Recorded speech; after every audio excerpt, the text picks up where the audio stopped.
Hello everyone, कैसे हैं आप सब लोग। आशा करता हूँ आप सभी काफ़ी अच्छे होंगे और अच्छे से स्टडी कर रहे होंगे। इस वीडियो में हम लोग करने वाले हैं magnetic effects of electric current class 10 का इन जस्ट वन शॉट। जी हाँ, वन शॉट में सारा चैप्टर कंप्लीट हो जाएगा, फुल चैप्टर हो जाएगा। और डिटेल में तो मैं इसका एनालिसिस दूंगा ही आपको, लेकिन साथ में उस डिटेल्ड वन शॉट को मैं बहुत ईजी वर्ड्स में आपको समझाने वाला हूँ।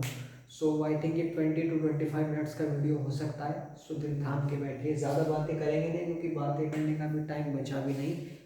तो चलिए स्टार्ट करते हैं। तो सबसे पहले लिख लेते हैं magnetic effects of electric current. Magnetic effects of electric current. अब देखिए, हमने लास्ट चैप्टर में इलेक्ट्रिसिटी के बारे में पढ़ा था। अगर आपने देखी होगी तो हमने इलेक्ट्रिसिटी के हीटिंग इफेक्ट के बारे में पढ़ा था और अदर्स इफेक्ट के बारे में पढ़ा था। तो ये इलेक्ट्रिक करंट और कौन सा इफेक्ट शो करता है? मैग्नेटिक इफेक्ट, है ना। तो अब इस इलेक्ट्रिक करंट का मैग्नेटिक इफेक्ट देखेंगे हम लोग इस चैप्टर में। जिस चैप्टर की स्टडी करने वाले हम लोग, उस चैप्टर में अब इलेक्ट्रिक करंट मैग्नेटिक फील्ड बनाएगा। तो चलिए इसको शुरू करते हैं। तो कहाँ से हुई थी इसकी शुरुआत, सबसे पहले देख लेते हैं। तो एक ऑस्टेट्स नाम के साइंटिस्ट हुए, आपके ऑस्टेट्स नाम के साइंटिस्ट हुए, जिन्होंने एक एक्सपेरिमेंट किया और उन्होंने अपने इस एक्सपेरिमेंट के जरिए दुनिया को ये बताया कि भाई साहब, इलेक्ट्रिक करंट मैग्नेटिक फील्ड बनाता है। कैसे बनाता है, मैं आपको जस्ट फिगर बता रहा हूँ आपको कि भाई ये एक आपका कंडक्टर हो गया, ठीक है। कंडक्टर के पास उसने कंपास निडल रख दी। कंपास निडल आपको बताएगा कि मैग्नेटिक फील्ड है कि नहीं।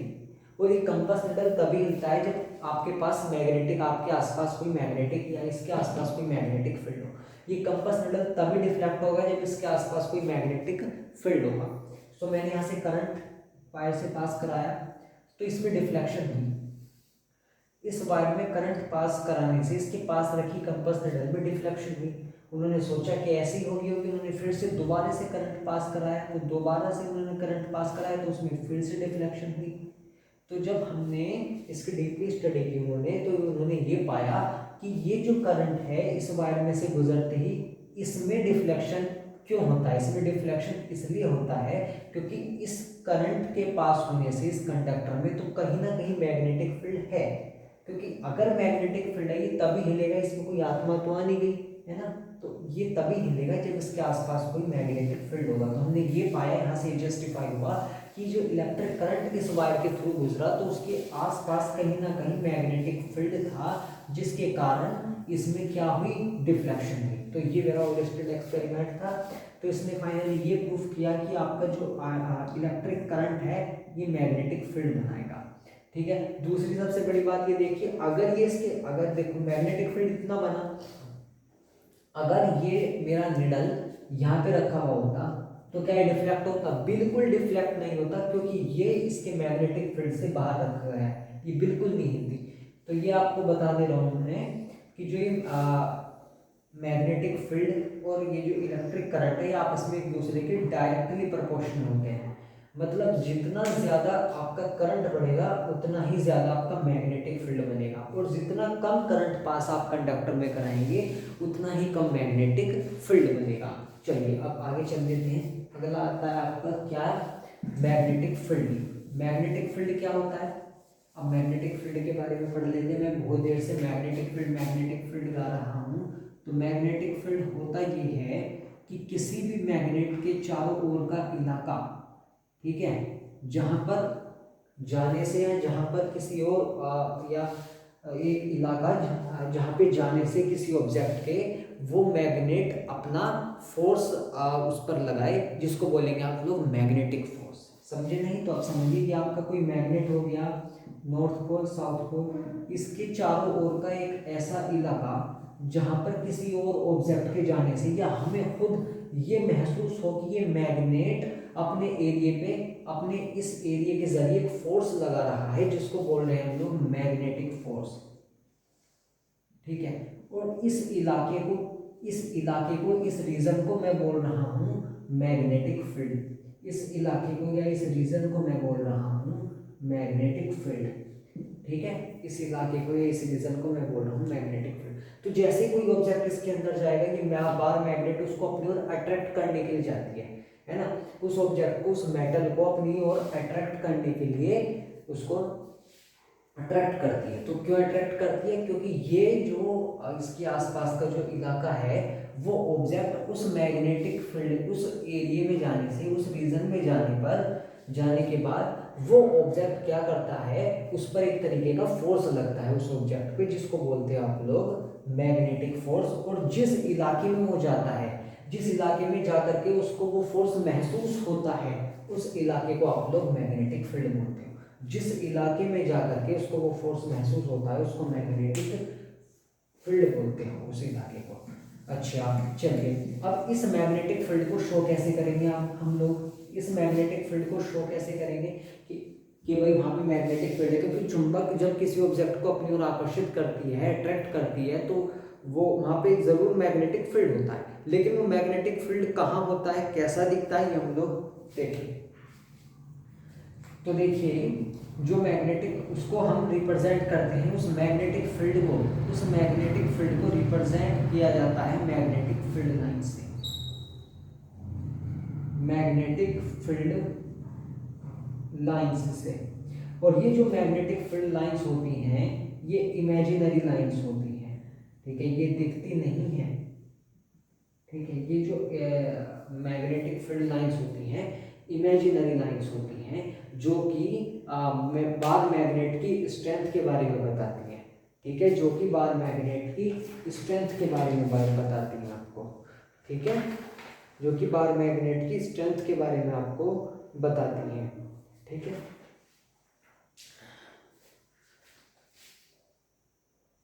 चलिए अब इनकी प्रॉपर्टीज के बारे में डिस्कशन कर लेते हैं। मैग्नेटिक फील्ड लाइंस उतना ही था, ठीक है, मैं थोड़ा जल्दी कराने का प्रयास करूंगा। प्रॉपर्टीज, पहली प्रॉपर्टी क्या होती है? अब देखिए, जहाँ पे जितना ज़्यादा मैग्नेटिक फील्ड होगा वहाँ पे उतनी ही ज़्यादा मैग्नेटिक फील्ड लाइंस होती है, क्योंकि जो मैग्नेटिक फील्ड लाइंस होती है ना, कि आपके मैग्नेटिक फील्ड को ही रिप्रेजेंट करती है, आपके मैग्नेटिक फील्ड को ही शो करती है, ठीक है। ऐसा तो है नहीं कि मैग्नेटिक फील्ड यहाँ बना और मैग्नेटिक फील्ड लाइंस जो है यहाँ पे मूव कर रही है, ऐसा तो होगा नहीं ना। तो जहाँ पे मैग्नेटिक फील्ड तेरा ज़्यादा होगा मेरे भाई, वहाँ पे तेरी मैग्नेटिक फील्ड्स MFL ऐसे डिनोट कर रहा हूँ मैं, वहाँ पे मैग्नेटिक फील्ड लाइंस ज़्यादा होंगी। जहाँ पे स्ट्रॉन्ग मैग्नेटिक फील्ड होगा, ठीक है, जहाँ पे स्ट्रॉन्ग मैग्नेटिक फील्ड होगा वहाँ पे मैग्नेटिक फील्ड लाइंस ज़्यादा होंगी। दूसरा, जहाँ पे वीक मैग्नेटिक फील्ड होगा, जहाँ पे वीक मैग्नेटिक फील्ड होगा वहाँ पे तेरी MFL मैग्नेटिक फील्ड लाइंस बहुत कम होंगी। दूसरा आ जाता है क्या, कि अगर मैं बात करूं बाहर की ओर, मैग्नेट के बाहर की ओर जो मैग्नेटिक फील्ड लाइंस मूव करती हैं वो नॉर्थ टू साउथ करती हैं, और उस मैग्नेट के अंदर वो साउथ टू नॉर्थ मूव करती है। समझाऊंगा, बेफिक्र रहिए आप। ये तीसरा पॉइंट था। चौथा पॉइंट ये है कि भाई वे कभी भी एक दूसरे को इंटरसेक्ट नहीं करेंगी। Never intersect, never intersect each other, कभी भी एक दूसरे को इंटरसेक्ट करेंगी नहीं वो, ठीक है। अब सुनिएगा, ये तेरा बार मैग्नेट हो गया मेरे भाई, देख ध्यान से अभी तक, ठीक है, ये नॉर्थ हो गया, ये साउथ हो गया, ठीक है, नॉर्थ टू साउथ मूव करेंगी, नॉर्थ टू साउथ मूव करेंगी, नॉर्थ टू साउथ मूव करेंगी, यहाँ भी north to south, north to south, north to south move करेंगी, ठीक है। अब अगर ये नॉर्थ टू साउथ मूव कर रही है तो इनसाइड इसके अंदर किस तरीके से मूव कर रही है? अगर ये नॉर्थ टू साउथ ऐसे मूव कर रही है तो इनसाइड इस तरीके से मूव करेगी, इनसाइड इस तरीके से मूव करेगी, कुछ इस तरह से, कुछ इस तरह से। अब आया तुझे समझ में, ठीक है, कुछ इस तरह से, कुछ इस तरह से, ठीक है। फिर यहाँ से ऐसे जा रही है मैग्नेटिक फील्ड लाइंस, इनसाइड इस तरीके से मूव करेगी। सुना ध्यान से, नेवर इंटरसेक्ट ईच अदर, अगला पॉइंट। अब देखो, ये अब कभी भी एक दूसरे को इंटरसेक्ट नहीं करेंगी। अगर ये इंटरसेक्ट करेगी तो उसकी मल्टीपल डायरेक्शंस हो जाएंगी, जो कि आपका पॉसिबल नहीं होगा, जिसके कारण क्या होगा, वे कभी भी एक दूसरे को नहीं काट सकती। यही कारण है इसका, क्योंकि अगर वे काटती हैं किसी पॉइंट पे तो वहाँ पे मल्टीपल डायरेक्शंस हो जाती हैं, ठीक है, वहाँ पे मल्टीपल डायरेक्शंस हो जाती हैं, जो कि जो है बिल्कुल इसका जो कि वो प्रोसेस बिल्कुल भी पॉसिबल नहीं है, संभव नहीं हो सकता वो, ठीक है, क्योंकि डायरेक्शंस आपकी मैग्नेटिक फील्ड की दो ही हैं, नॉर्थ टू साउथ, ठीक है, एक ही डायरेक्शन को मूव करेगा ये। अब यहाँ पे इन्होंने इंटरसेक्ट किया इस पॉइंट पे, ठीक है, ये मैग्नेटिक फील्ड लाइन आ रही है। अब इस पॉइंट पे तो के डायरेक्शन हो जाएंगी, के डायरेक्शन में दो से ज़्यादा डायरेक्शंस हो जाएंगी, सो आप इसको जो है इंटरसेक्ट इसलिए एक दूसरे को नहीं करती, इसीलिए ये एक दूसरे को इंटरसेक्ट नहीं करती। नेक्स्ट टॉपिक कौन सा आता है आपका, magnetic field due to a straight wire, magnetic field due to a straight wire. दिल थाम के बैठा है भाई, मेरे 20 to 25 मिनट का वीडियो हो जाएगा, लेकिन बहुत मजा आने वाला है। इस चैप्टर की जो आत्मा है वो मैं तेरे को इस चैप्टर में कंप्लीट आनंद। Magnetic field due to magnetic field due to straight wire, तो जो वायर आपका सीधा है, उस वायर सीधे वायर में, स्ट्रेट वायर पे कितना मैग्नेटिक फील्ड बनेगा। देखो ये मेरा स्ट्रेट वायर हो गया, सुनो ध्यान से, अब ध्यान से, ठीक है, अगर मैंने इसमें से करंट पास कराया तो इसके आसपास बनेगी मैग्नेटिक फील्ड, ठीक है,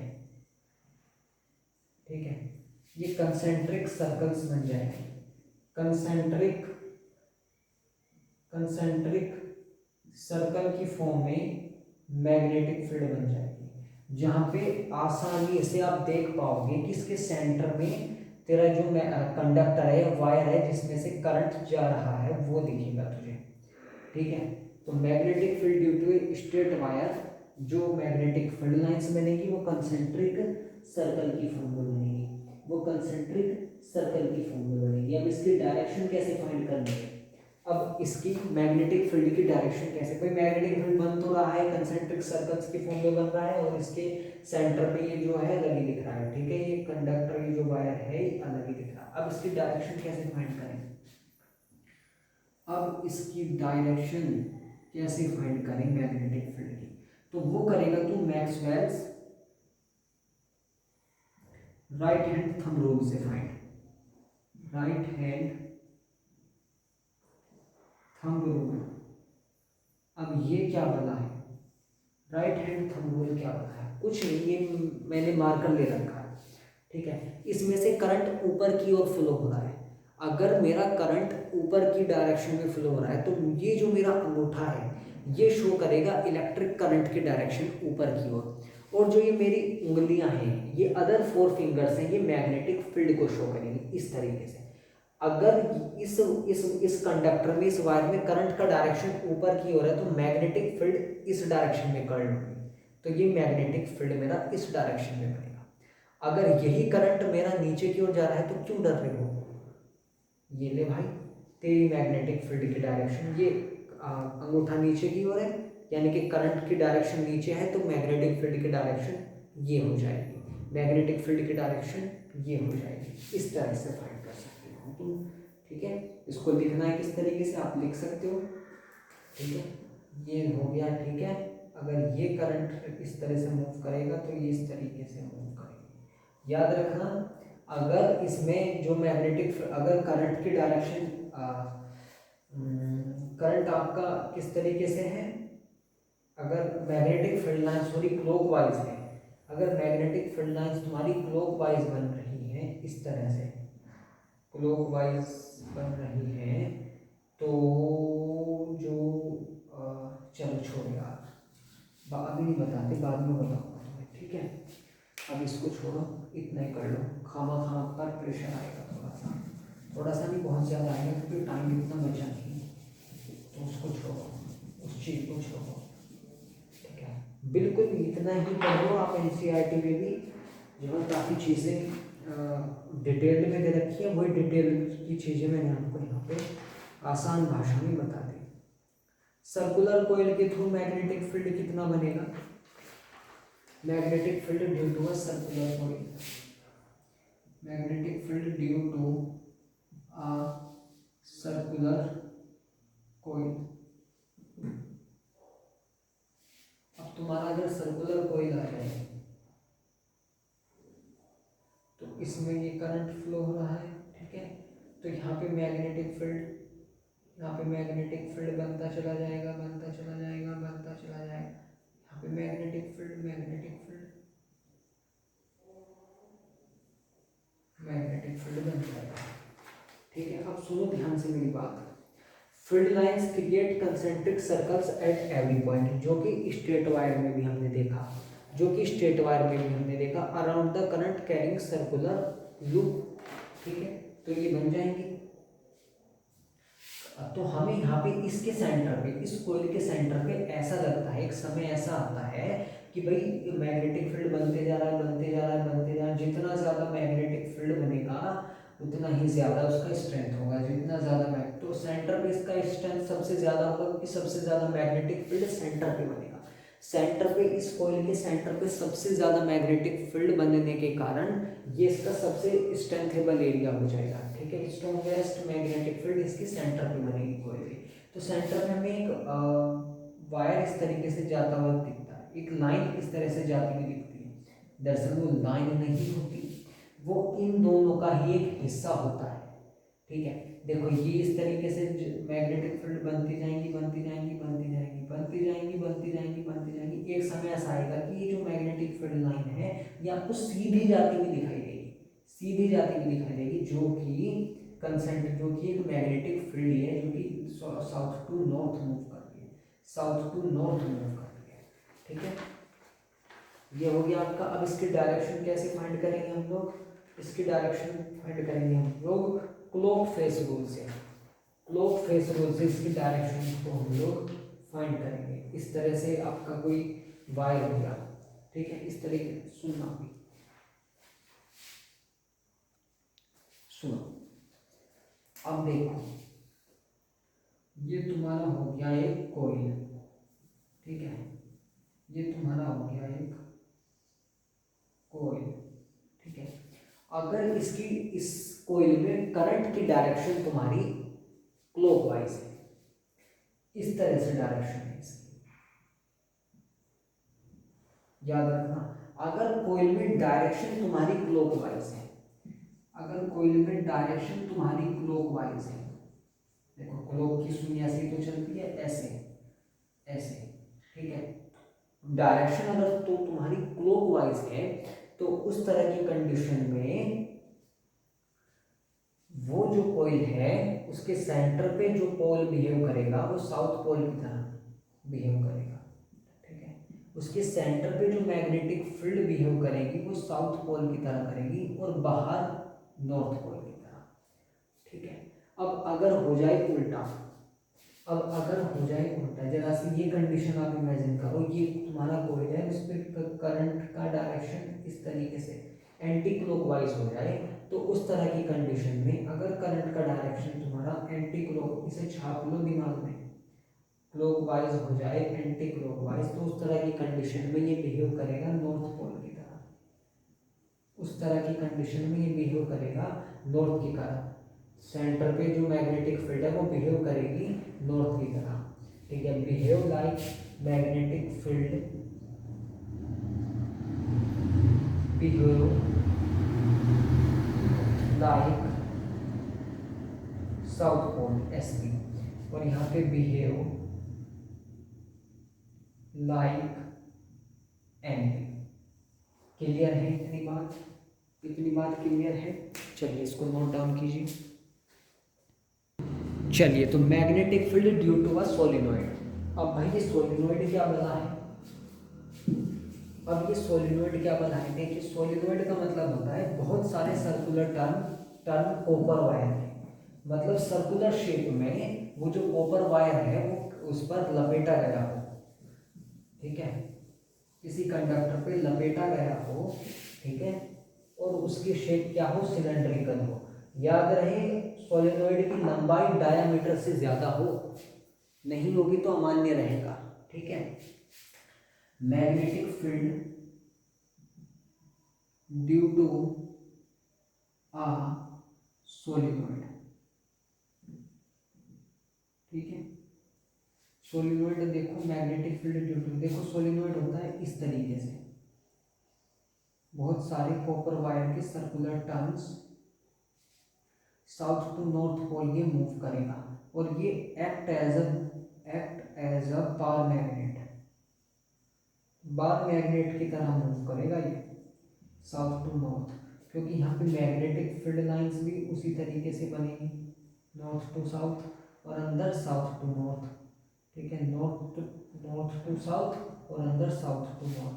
तो मैग्नेटिक फील्ड आपकी उसी तरीके से बनेगी जिस तरीके से मैग्नेटिक फील्ड बना था एक बार मैग्नेट का, लेकिन बार मैग्नेट एक परमानेंट मैग्नेट है और ये जो सोलिनॉइड है ये एक इलेक्ट्रोमैग्नेट है, दोनों में इतना डिफरेंस है, केवल इतना डिफरेंस है, सुनिएगा आप ध्यान से।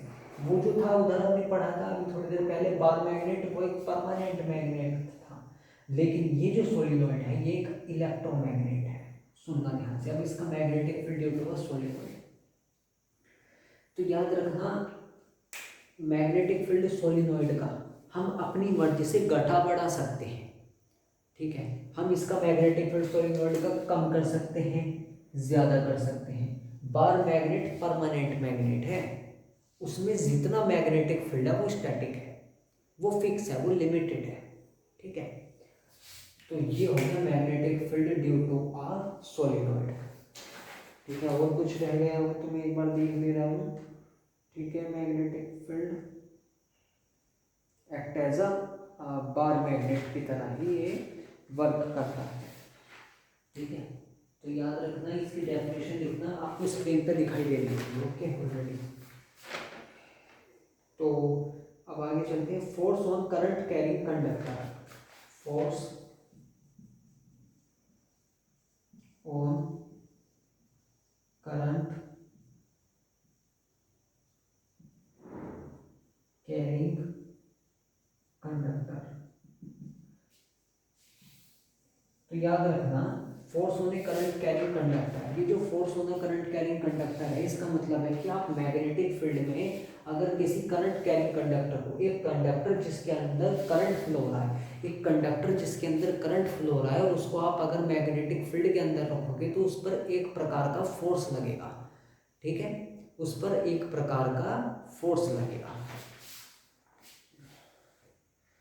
ठीक है। तो याद रखना force on the current carrying conductor is directly proportional to the magnetic field, electric current and conductor, ठीक है। सुनिएगा कि जितना ज़्यादा आप उसके अंदर करंट कैरिंग कंडक्टर को मैग्नेटिक फील्ड के अंदर अगर रखोगे, करंट कैरिंग कंडक्टर को अगर आप मैग्नेटिक फील्ड के अंदर रखोगे तो उसका जो करंट कैरिंग कंडक्टर है उसका जो फोर्स है वो एक तो डायरेक्टली प्रोपोर्शनल होगा मैग्नेटिक फील्ड की स्ट्रेंथ के, डायरेक्टली प्रोपोर्शनल होगा करंट की स्ट्रेंथ के, और डायरेक्टली प्रोपोर्शनल होगा उसकी लेंथ के, किसकी, कंडक्टर की लेंथ के, सॉरी केवल कंडक्टर के। अब सुनो, इस बात को थोड़ा सा ध्यान से सुनो, ये चीज़ें मैंने लिखी भी थी, आपको नोट्स बनवाना भी ज़रूरी है। अब मैं इसको अपनी भाषा में आपको समझाएगा। अगर ये मेरा मैग्नेटिक फील्ड हुआ मेरे भाई,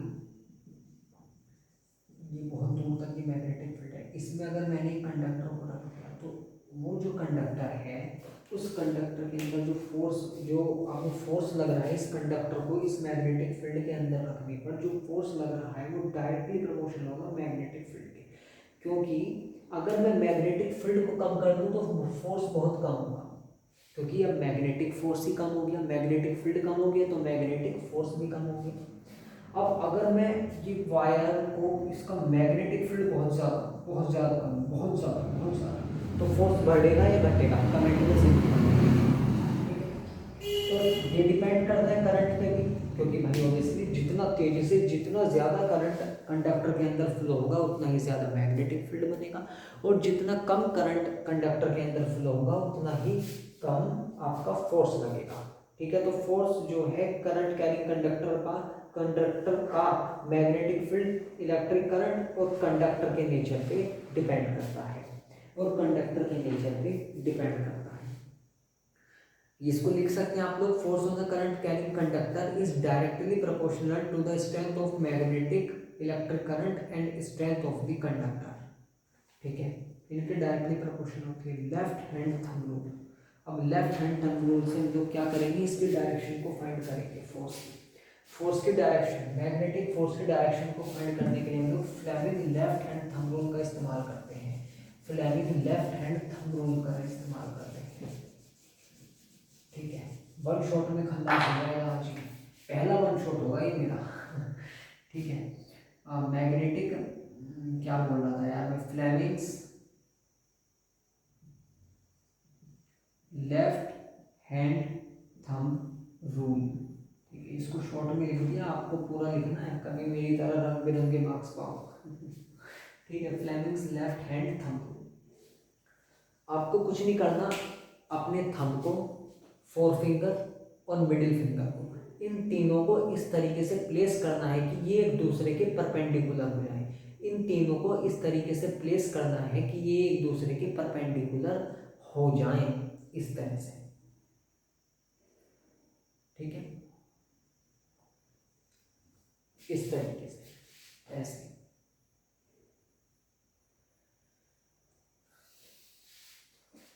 तो जो मेरा थंब शो करेगा वो करेगा मैग्नेटिक फोर्स को शो। जो मेरी मिडिल फिंगर होगी ये शो करेगी मैग्नेटिक फील्ड को, और जो मेरी फोर फिंगर होगी वो करेगी मैग्नेटिक फील्ड को शो, और जो मेरी मिडिल फिंगर होगी वो शो किसको करेगी, किसको शो करेगी बताइएगा ज़रूर। मैग्नेटिक फील्ड हो गया, आपका फोर्स हो गया, वो शो करेगी तुम्हारे इलेक्ट्रिक करंट को।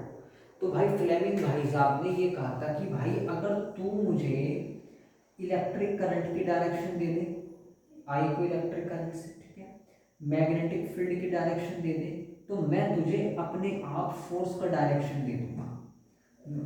मैं अपने लेफ्ट हैंड से तुझको फोर्स का डायरेक्शन दे दूंगा। ठीक है, तो याद रखना, अगर कोई भी कंडीशन ऐसी हो कि electric current, magnetic field, force अगर ये एक दूसरे के परपेंडिकुलर हो, और आपको अगर इलेक्ट्रिक करंट पता है, मैग्नेटिक फील्ड पता है, तो आप फोर्स का direction left hand thumb rule से आसानी से फाइंड कर सकते हैं, आसानी से फाइंड कर सकते हैं इस तरीके से। ठीक है, इस तरीके से फ्लेमिंग्स लेफ्ट हैंड रूल के द्वारा, तो वो भी यहाँ पे अप्लाई हुआ। ठीक है, जो आपका मैग्नेटिक इसका ये को क्या हुआ, ये मैग्नेटिक फोर्स था, ये आपको फाइंड करना था। ये आपका जो मिडिल फोर फिंगर है ये मैग्नेटिक फील्ड को शो कर रही थी, और जो ये आपकी फोर फिंगर है मैग्नेटिक फील्ड को शो कर रही थी, और ये जो मिडिल फिंगर है ये आपको किसको शो कर रही थी, इलेक्ट्रिक करंट को शो कर रही थी। ठीक है, चलिए इसको नोट डाउन कीजिए आप। चलिए अब थोड़ा सा करंट के बारे में पढ़ते हैं। तो करंट, पहला एसी मतलब ऑल्टरनेटिंग करंट, मतलब कि ऑल्टरनेटिंग करंट वो करंट जो टाइम के साथ चेंज हो रहा है, वो करंट, ऑल्टरनेटिंग करंट वो करंट होता है जो टाइम के साथ चेंज होता रहता है, इस तरीके से। ठीक है, हर एक इंस्टेंट पे, हर एक पॉइंट पे, ठीक है, वो चेंज हो रहा है टाइम के साथ। DC direct current, direct current जो कि टाइम के साथ वेरी कर, जो कि टाइम के साथ चेंज नहीं हो रहा, जो टाइम के साथ चेंज नहीं हो रहा। जो डायरेक्ट करंट है इसमें क्या होता है कि वोल्टेज चेंज नहीं हो सकती, ऑल्टरनेट नहीं हो सकती, जिसके कारण हमारे घर तक जो बिजली प्रदान करने का सहयोग है वो ऑल्टरनेटिंग करंट के पास है, डायरेक्ट करंट के पास नहीं है। क्योंकि हमारे घर तक जो बिजली आती है वो चेंज हर एक इंस्टेंट पे इंक्रीज डिक्रीज होकर के, यानी कि ऑल्टरनेट होकर के आती है। क्योंकि जो वोल्टेज हो गया आपका वो निरंतर चेंज होते रहता है।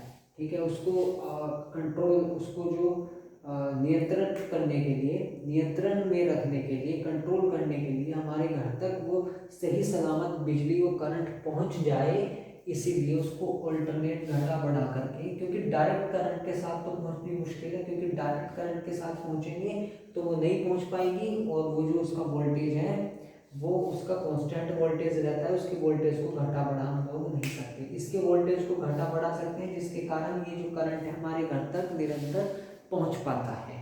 ठीक है, ये आपका अल्टरनेटिंग करंट हो गया। अब अगर मैं इसकी फ्रीक्वेंसी की बात कर लूँ, नोट्स में और शॉर्ट्स में डाल दूंगा, आप वहाँ से कॉपी कर लेना, इस वीडियो में केवल समझेंगे हम लोग। ठीक है, फ्रीक्वेंसी क्या होती है अल्टरनेटिंग करंट की? फ्रीक्वेंसी ऑफ अल्टरनेटिंग करंट का मतलब होता है हर एक सेकंड में जितने भी साइकिल्स में वो करंट अल्टरनेट हुआ, चेंज हुआ, हर एक सेकंड में जितना भी वो करंट आपका अल्टरनेट हुआ, उसको बोलेंगे फ्रीक्वेंसी, उसको बोलेंगे फ्रीक्वेंसी। ठीक है, 50 हर्ट्ज तक जो ये अल्टरनेटिंग करंट है 50 हर्ट्ज की फ्रीक्वेंसी पे हमारे घर तक पहुंच पाता है। ये जो अल्टरनेटिंग करंट है 50 हर्ट्ज की फ्रीक्वेंसी पर हमारे घर तक पहुंच पाता है। ठीक है, एक सेकंड में जितनी बार भी ये अल्टरनेट हुआ, चेंज हुआ, ठीक है, वो इसकी फ्रीक्वेंसी है, वो इसकी फ्रीक्वेंसी है। चलिए आगे चल जाते हैं। अब इसकी एडवांटेज के बारे में हम लोग देख लेते हैं। पहली एडवांटेज है इसकी कि ये बहुत कम एक्सपेंसिव है, ये बहुत कम एक्सपेंसिव है एज कम्पेयर टू डीसी। ठीक है, इसमें जो ये बहुत कम एक्सपेंसिव है डायरेक्ट करंट के मुकाबले, क्योंकि डायरेक्ट करंट बहुत थोड़ा उसकी कीमत भी ज़्यादा है। ठीक है, दूसरा जो एसी है वो कम एक्सपेंसिव है, थोड़ा सा इसकी कीमत भी कम है और काम भी आराम से हो जाता है। ठीक है, दूसरा क्या है कि AC can be transmitted across long distances without much energy loss. बगैर इसमें ज़्यादा एनर्जी भी नहीं लगती। देखो वो ये काम हो रहा है कि सांप भी मर जाए और लाठी भी ना टूटे। जो ऑल्टरनेटिंग करंट है बिजली घर से हमारे घर तक आ रहा है, बड़ी बात है क्या? बहुत दूर की डिस्टेंस तक ये ऑल्टरनेटिंग करंट ट्रांसमिट किया जा सकता है, लाया जा सकता है। ठीक है, इसकी एनर्जी बहुत कम लॉस होती है। तीसरा क्या है कि power losing during in AC is less than as compare to DC. और जो पावर भी लॉस होती है भाई, देखो वो जो अल्टरनेटिव करंट यहाँ से यहाँ आ रहा है तो कुछ ना कुछ तो पावर लॉस हो रही होगी, तो इसकी पावर जो है बहुत कम लॉस होती है डीसी करंट के मुकाबले। अब जबकि डीसी करंट डायरेक्ट करंट है। ठीक है, चलिए अब हम थोड़ा सा पढ़ लेते हैं डोमेस्टिक सर्किट्स के बारे में। चलिए अब हम लोग पढ़ते हैं हमारे घर में जो वायर्स इस्तेमाल होते हैं। हमारे घर में जो वायर्स इस्तेमाल होते हैं, देखो वायर में से तो करंट जाता है, तो 3 तरीके के वायर इस्तेमाल होते हैं। पहला लाइव वायर जिसको हम लोग सप्लाई वायर भी बोलते हैं, दूसरा न्यूट्रल वायर और तीसरा अर्थिंग। तो इसको बारी बारी से देखते हैं हम लोग। वायर, पहला सप्लाई या लाइव वायर, लाइव टेलीकास्ट हो रहा है जिसमें से करंट लाइवली दौड़ रहा है, बताएंगे इसके। दूसरा न्यूट्रल वायर और तीसरा अर्थिंग। लाइव वायर में क्या होता है, कंटिन्यूसली इसमें करंट दौड़ रहा है।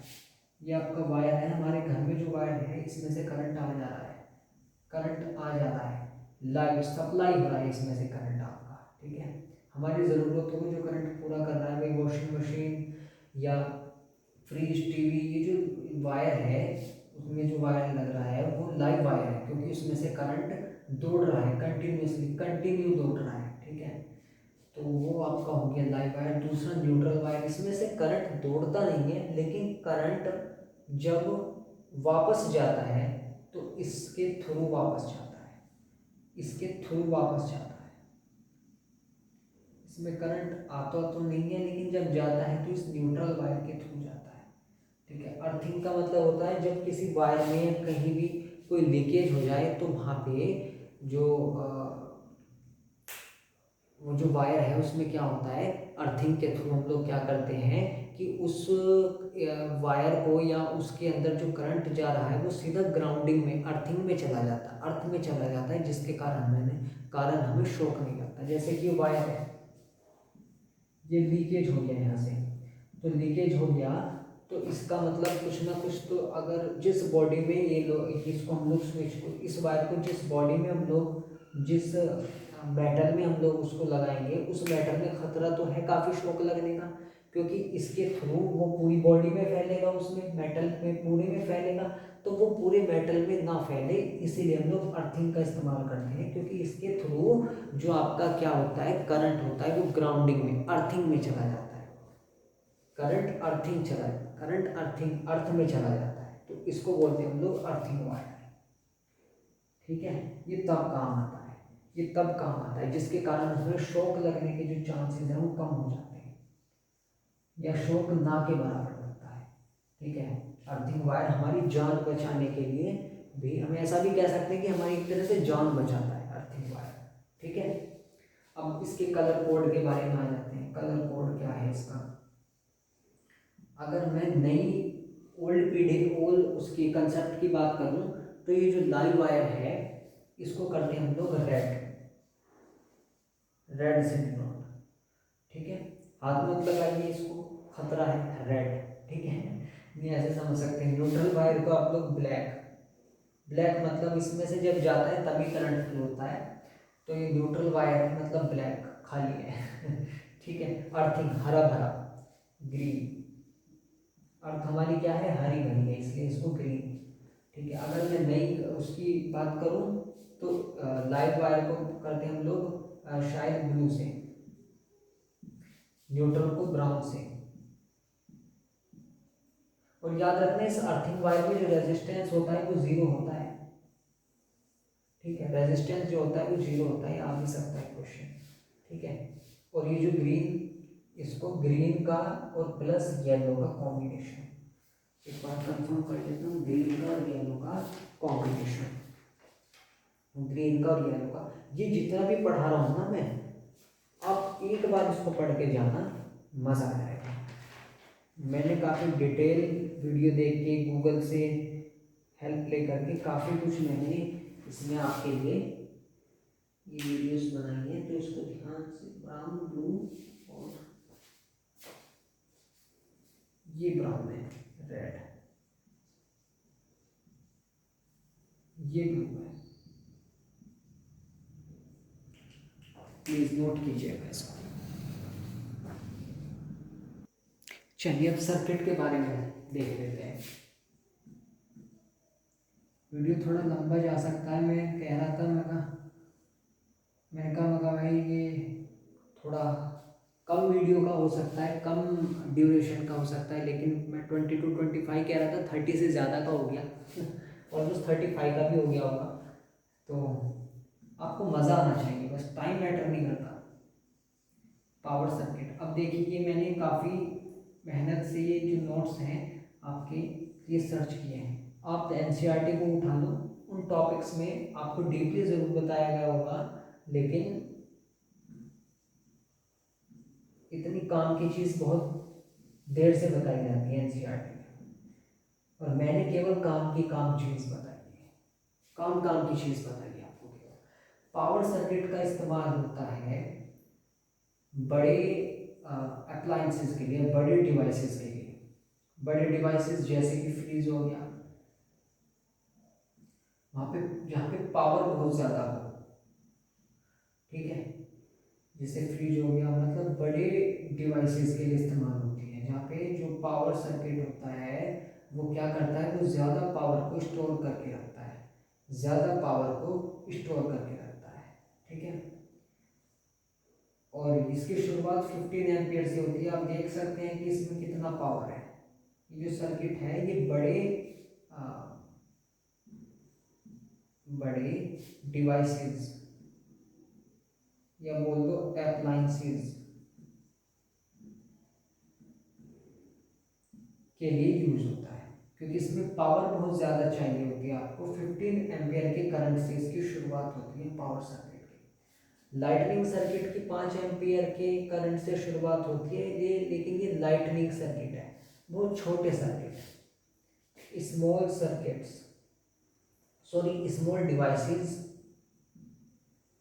या अप्लायंसेस के लिए इस्तेमाल होता है। स्मॉल डिवाइसेस या अप्लायंसेस के लिए इस्तेमाल होता है, जैसे कि आपको छोटा फैन हो गया, बल्ब हो गया, या छोटी सी कोई आपकी बैटरी हो गई, टॉर्च हो गई, आजकल टॉर्च भी चार्ज होने लगी है, तो उनको चार्ज करने के लिए जो सर्किट जिससे कनेक्ट करेंगे आप लोग वो होगा आपका lightning circuit. Power circuit power बहुत ज़्यादा बड़े डिवाइसेस या अप्लायंसेस के लिए इस्तेमाल होता है। 15 एम्पीयर की करंट से इसकी शुरुआत होती है। तो फाइनली ये जो कंप्लीट वन शॉट है आपका क्लास 10 का magnetic effect of electric current समाप्त हो चुका है। सो कैसा लगा ये वीडियो आपको ज़रूर बताइएगा। तो आई थिंक ये वीडियो आपको 35 मिनट्स का हो रहा होगा, लेकिन ये एनसीईआरटी की मैंने लाइन बाय लाइन पढ़ के गूगल से यूट्यूब की हेल्प लेके 2 या 3 घंटे का समय लेकर के ये वीडियो मैंने आपके लिए बनाया। मैंने सोचा कि 3 घंटे का वीडियो ना बना करके थोड़ा सा आपको 40 मिनट्स तक का भी ये प्रोवाइड करा दूँ तो मुझे बहुत खुशी होगी। तो ध्यान से इस लेक्चर को, उम्मीद है आपने एंजॉय किया होगा। So thank you. नई वीडियो में आएंगे हम लोग human I and the colourful world के लिए। कोशिश यही रहेगी कि उसको भी वन शॉट में समाप्त किया जाए। आगे आप बताइएगा। Thank you.